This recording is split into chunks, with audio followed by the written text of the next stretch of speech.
हे महामाया, सुबह के पहले पल से आखिरी पल तक और शाम से सुबह तक मैं जो कुछ भी करता हूँ वो सब आपकी ही आराधना है।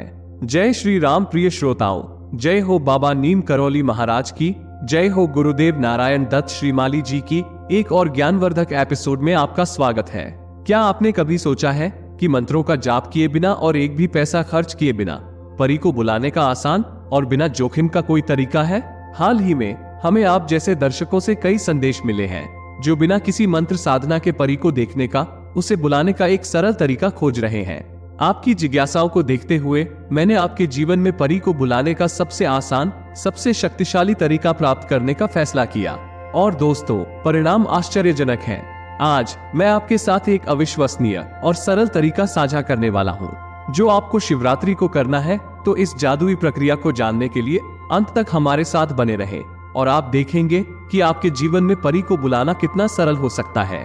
मेरा विश्वास करें, आप इस वीडियो को छोड़ना नहीं चाहेंगे। परियां अक्सर अलौकिक शक्तियों वाली और बड़ी रहस्यमय होती है, जिन्होंने सदियों से मानव सभ्यता को मोहित किया है।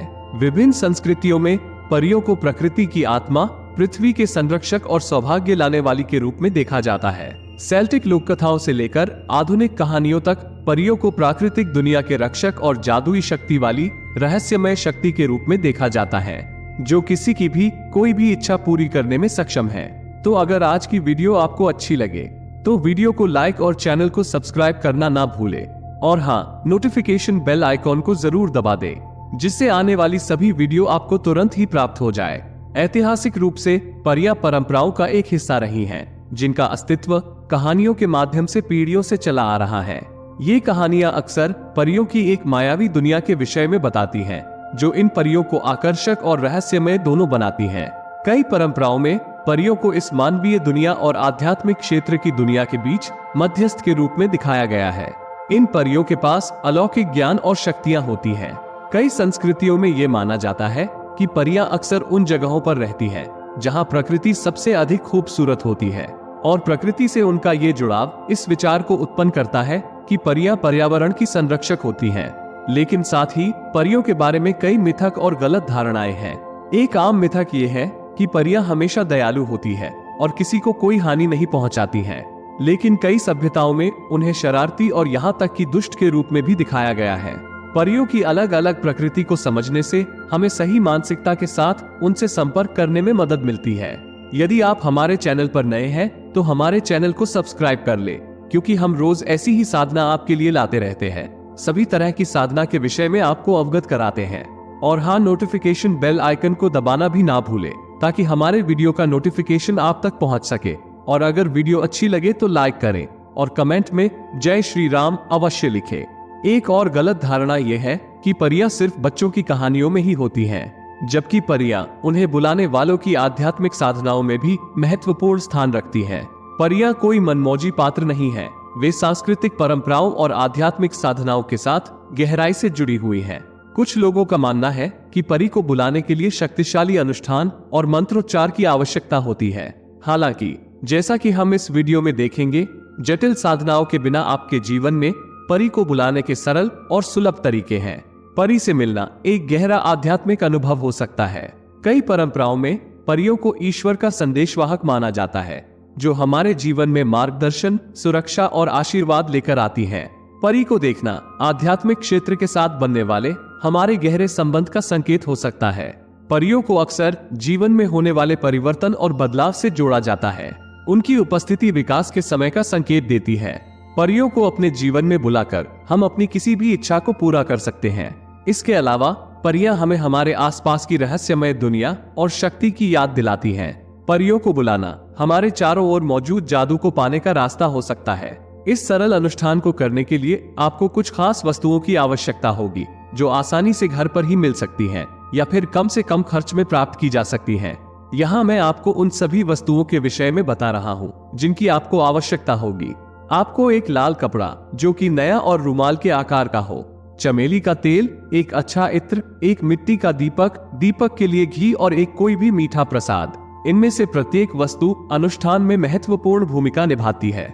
लाल कपड़ा परी को बुलाने के काम आएगा और अनुष्ठान के लिए केंद्र बिंदु के रूप में कार्य करेगा। चमेली के तेल और इत्र का उपयोग एक सुखद और स्वागत करने वाला माहौल बनाने के लिए काम आएगा, क्योंकि परियां अक्सर मीठी और सुगंधित खुशबू की ओर आकर्षित होती हैं। घी से जलाया गया मिट्टी का दीपक परी को आपके स्थान तक मार्गदर्शन करने के लिए एक प्रकाश स्तंभ के रूप में कार्य करेगा, जबकि मीठा प्रसाद सद्भावना और सम्मान के संकेत के रूप में कार्य करेगा।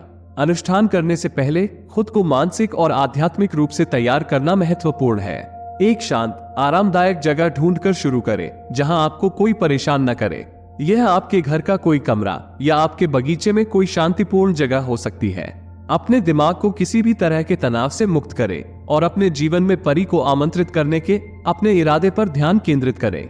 गहरी सांस लेने या ध्यान के माध्यम से खुद को केंद्रित करने के लिए कुछ क्षण लें। इससे आपको मन की शांत और ग्रहणशील स्थिति प्राप्त करने में मदद मिलेगी। ये सुनिश्चित करें कि आपको जो भी सामग्री चाहिए वो सब इकट्ठी हो गई है और तैयार है। ऐसी वस्तुओं का उपयोग करना महत्वपूर्ण है जो पहले इस्तेमाल नहीं की गई है, क्योंकि इससे अनुष्ठान में उनकी शुद्धता और प्रभावशीलता सुनिश्चित होती है। प्रत्येक वस्तु को सकारात्मक ऊर्जा से शुद्ध करने के लिए कुछ समय निकालें, या तो उन्हें अपने हाथों में पकड़कर और उन्हें घेरने वाली एक उज्जवल रोशनी की कल्पना करके, या उन पर धीरे से धूप बत्ती लहराकर। अनुष्ठान का समय और स्थान इसकी सफलता के लिए महत्वपूर्ण है। इस अनुष्ठान को आप शिवरात्रि को करेंगे और इसे करने का सबसे अच्छा समय मध्यरात्रि से 1 बजे के बीच है, जो पारंपरिक रूप से आध्यात्मिक गतिविधि से जुड़ा हुआ समय है। ये समय सीमा आपको एक शांत और शांतिपूर्ण वातावरण की अनुमति देती है, जो दैनिक जीवन के तनाव से मुक्त है। जहां तक स्थान की बात है, ऐसी जगह चुनें जहां आप सुरक्षित और शांत महसूस करें।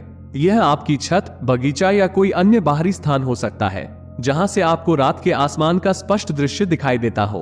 इस अनुष्ठान के लिए कोई सख्त दिशा निर्देश की आवश्यकता नहीं है, इसलिए आप किसी भी दिशा में मुंह करके बैठ सकते हैं जो आपको सही लगे। सबसे पहले लाल कपड़ा और एक कलम लें। कपड़े पर अपना पूरा नाम लिखें। सुनिश्चित करें कि आपकी लिखावट स्पष्ट हो। ये कार्य परी को निमंत्रण देगा और ये स्पष्ट करेगा कि कौन परी को बुलाना चाहता है। इसके बाद चमेली के तेल की कुछ बूंदें लें और इसे लाल कपड़े के कोनों पर लगाएं। चमेली का तेल अपनी मीठी और मनमोहक खुशबू के लिए जाना जाता है, जो परियों को आकर्षित करने के काम आता है। इसके बाद कपड़े पर अपने पसंदीदा इत्र को हल्का सा लगाएं। इन सुगंधों का मिश्रण परियों के लिए एक सुखद और आमंत्रित वातावरण बनाएगा। मिट्टी के दीपक को अपने चुने हुए स्थान के बीच में रखें। उसमें घी भरे और दीपक जलाएं। दीपक परी के लिए मार्गदर्शक प्रकाश का काम करता है, जो उनकी उपस्थिति का स्वागत करने के लिए आपकी तत्परता का प्रतीक है। सुनिश्चित करें कि दीपक की लौ स्थिर रूप से जलती रहे। अब मिठाई को दीपक के बगल में रखें। ये भेंट परी के प्रति सम्मान और सद्भावना का संकेत है। यह उनके साथ जुड़ने और उनकी उपस्थिति को स्वीकार करने की आपकी सच्ची इच्छा को दर्शाता है। अब दीपक और कपड़े के सामने आराम से बैठ जाएं। अपनी आंखें बंद करें और खुद को केंद्रित करने के लिए कुछ गहरी सांसें लें। दिल से प्रार्थना करके शुरुआत करें। परी को अपने पास आने के लिए आमंत्रित करें। आप दिल से अपनी खुद की प्रार्थना बना सकते हैं, जैसे कि प्रिय परी, प्रकृति की रक्षक, मैं विनम्रतापूर्वक आपको अपनी उपस्थिति में आमंत्रित करता हूँ। कृपया इस भेंट को स्वीकार करें और अपनी शक्ति से मेरा मार्गदर्शन करें। मैं आपका आशीर्वाद चाहता हूँ और आपकी दुनिया के आश्चर्य का अनुभव करना चाहता हूँ। मेरे निमंत्रण का सम्मान करने के लिए धन्यवाद। प्रार्थना को लगातार 1 घंटे तक दोहराएं। अपने इरादे पर ध्यान केंद्रित करें और ईमानदार और खुले दिल से प्रार्थना करें। जब आप बैठें तो अपने दिमाग को किसी भी ऐसी अनुभूति या संकेत के प्रति खुला रखें जो परी की उपस्थिति का संकेत दे सकता हो। आप हल्की हवा महसूस कर सकते हैं, धीमी आवाज सुन सकते हैं या रोशनी की झिलमिलाहट देख सकते हैं। ये सूक्ष्म संकेत हैं कि परी आपके आसपास है। शांत रहें और अपने अनुभव किसी को ना बताएं। अनुष्ठान के दौरान डर या संदेह महसूस करना स्वाभाविक है। याद रखें, परियां दयालु होती हैं जो किसी को नुकसान नहीं पहुंचाना चाहती हैं। अगर आपको डर लगता है तो कुछ गहरी सांस लें और शांत हो जाए। प्रक्रिया पर भरोसा रखें और अपने लक्ष्य पर ध्यान केंद्रित रखें। एक बार अनुष्ठान पूरा हो जाने पर परी को उनकी उपस्थिति के लिए धन्यवाद दें और दीपक बुझा दें। कपड़े और भेंट को सावधानी से इकट्ठा करें। आप आभार के संकेत के रूप में मिठाई को बाहर छोड़ सकते हैं। कपड़े को सुरक्षित स्थान पर रखें, क्योंकि अब इसमें आपके निमंत्रण की ऊर्जा है। अगर कोई परी आपसे मिलने आती है तो उसके साथ सम्मान से पेश आना सुनिश्चित करें। परियां मानवीय भावनाओं के प्रति संवेदनशील होती हैं और ईमानदार और सौम्य बातचीत पर सकारात्मक प्रतिक्रिया देती हैं। अगर आपके कोई प्रश्न या इच्छाएं हैं तो उन्हें विनम्रता से बताएं। अंत में मैं अपना परिचय दे देता हूं। मैंने बिहेवियर साइंस, साइकोलॉजी और डिमोनोलॉजी में अपनी शिक्षा पूरी की है और साथ ही पिछले 15 सालों से गुरु मार्गदर्शन में स्पिरिचुअलिटी सीख रहा हूँ। मैंने इच्छाओं को प्रकट करने के लिए स्पिरिचुअलिटी, साइकोलॉजी और डिमोनोलॉजी के तरीकों का अध्ययन करने में 1 दशक से अधिक समय बिताया है। आपके पास अपने सपनों का जीवन लगभग तुरंत बनाने की शक्ति है। अब मुझे आपसे सुनना अच्छा लगेगा। क्या आप इस प्रयोग को करना चाहते हैं? यदि हाँ तो कृपया कमेंट में अवश्य लिखें कि आप अपने जीवन में क्या पाना चाहते हैं। मैं आपको याद दिलाना चाहता हूँ कि आपके जीवन को बदलने की शक्ति आपके भीतर ही है।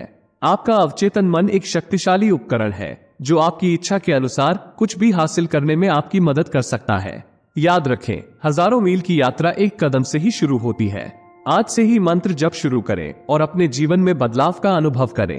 अगर आपको इस तरह के वीडियो पसंद आते हैं तो कृपया मुझे कमेंट करके जरूर बताएं। मुझे आपके कमेंट से बहुत अधिक मोटिवेशन मिलता है, जिससे मैं आपके लिए ऐसे ही अच्छे वीडियो और भी ला सकूंगा। अब तक मेरा साथ देने के लिए आप सबका दिल की गहराई से धन्यवाद। अगर आज की वीडियो को समझने में आपको कोई भी परेशानी आई हो तो आप मेरे दूसरे YouTube चैनल पर जाकर भी पूरी जानकारी और साथ ही और भी अधिक जानकारी इंग्लिश में प्राप्त कर सकते हैं। चैनल का लिंक डिस्क्रिप्शन में दे दिया गया है। इसलिए मैं आपको मंत्रों की शक्ति और इन पर विश्वास करने के विचार के लिए आमंत्रित करता हूँ। कहीं न कहीं हमारी समझ से परे एक शक्ति है जो वास्तविक है। चाहे आप इस प्राचीन अनुष्ठान को शुरू करना चुने या बस इसे कहानी समझकर आनंद लें, याद रखें, ब्रह्मांड हमेशा सबकी बातें सुनता रहता है। वो हमेशा सच्चे दिल की पुकार का जवाब देने के लिए तैयार रहता है। इस मनमोहक यात्रा में मेरे साथ शामिल होने के लिए धन्यवाद। यदि आप भी मेरी तरह प्रकृति के रहस्यों को समझाना पसंद करते हैं तो मैनिफेस्ट ट्रांसपोर्ट को लाइक, शेयर और सब्सक्राइब करना न भूलें। अगली बार तक साधना करते रहें और याद रखें, जो लोग विश्वास करने का साहस करते हैं, ईश्वर हमेशा उनकी पहुंच में है। जय श्री राम।